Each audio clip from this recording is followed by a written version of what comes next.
మరో అంశం చూద్దాం. రేపు జగన్ నెల్లూరు పర్యటన ఉత్కంఠ రేకెత్తిస్తోంది.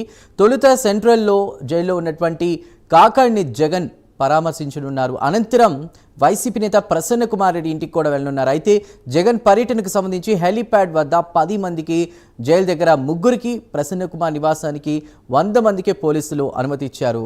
ర్యాలీలు, ఫ్లకర్స్, బ్యానర్లు ప్రదర్శిస్తే కేసులు నమోదు చేస్తామని హెచ్చరికలు కూడా జారీ చేశారు. దీంతో ఏ క్షణం ఏం జరుగుతుందో అనేటువంటి టెన్షన్ ప్రస్తుతం నెలకొంది. డీటెయిల్స్ని మా ప్రతినిధి నరేష్ అందిస్తారు. నరేష్,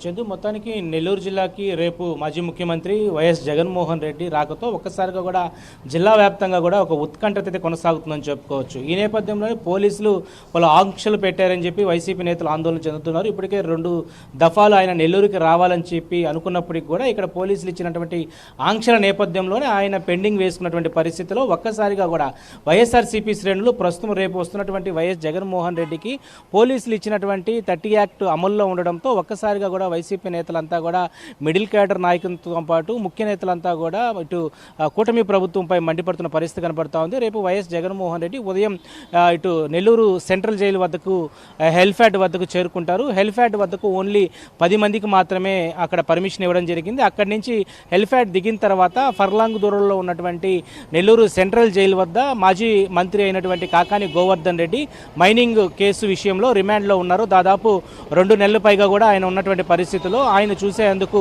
వైఎస్ జగన్మోహన్ రెడ్డి రేపు రాబోతున్నారు. సో హెలిప్యాడ్ దిగిన తర్వాత మాజీ మంత్రి కాకాని గోవర్ధన్ రెడ్డితో ములాఖాత్ ఏర్పరచుకుంటారు.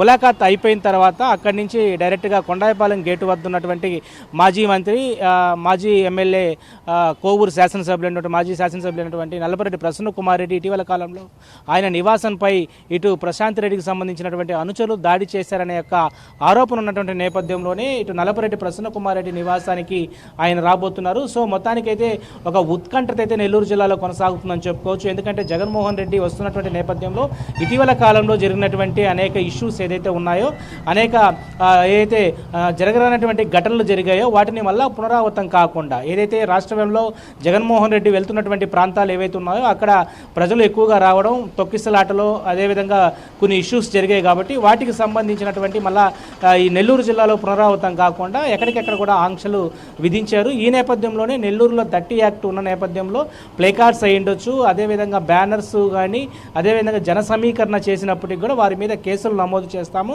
దాదాపు కూడా హెలిప్యాడ్ వద్దకు 10 మందికి మాత్రమే పర్మిషన్ ఇవ్వడం జరుగుతూ ఉంది. ములాఖాత్కు 3 మాత్రమే లోపలికి వెళ్ళేటువంటి పర్మిషన్ ఇవ్వడం జరిగింది.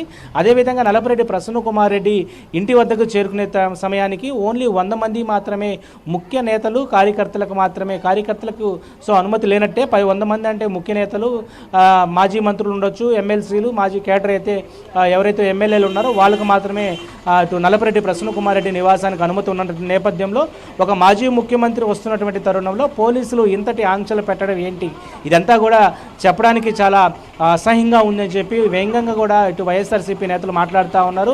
ఈరోజు మాజీ ముఖ్యమంత్రి వైఎస్ జగన్మోహన్ రెడ్డి నెల్లూరుకు వస్తే దాదాపు లక్షలాది మంది ప్రజలు, కార్యకర్తలు వస్తుంటే ఇటు కూటమి ప్రభుత్వం నాయకులు దీన్ని ఓర్వలేకే ఇలాంటి ఆంక్షలు పెడతా ఉన్నారు. ఏదేమైనా కూడా మా నాయకుడు వచ్చే సమయానికి కార్యకర్తలు జన సమీకరణం వస్తే మాకు ఎలాంటి సంబంధం లేదని చెప్పి ఒకవైపు వైసీపీ నేతలు చెప్తున్నారు. మరోవైపు పోలీసులు మాత్రం దీనికి సంబంధించినటువంటి పూర్తి స్థాయిలో కూడా ఎక్కడికెక్కడ కూడా జగన్మోహన్ రెడ్డి వస్తున్నటువంటి హెల్ఫ్యాడ్ ఏదైతే ఉందో హెల్ఫ్యాడ్ వద్దకు దాదాపు 2-3 కిలోమీటర్ల లోపలే ఎవరిని కూడా కార్యకర్తలను, ప్రజలను రానియకుండా కూడా తగిన జాగ్రత్తలు తీసుకుంటున్నారు. లోపలికి ఎలాంటి అనుమతులు లేవు, కార్యకర్తల్లో ముఖ్య నేతలు కూడా ఎవరికి లేవు. దాదాపు కూడా వాళ్ళు ఇచ్చినటువంటి 10 మంది పేర్లు ఎవరైతే ఉంటాయో ఆ 10 మందికి సంబంధించినటువంటి 4-5 కారుల్లోనే లోపలికి రావాలంటూ కూడా పోలీసులు ఆంక్షలు విధించారు.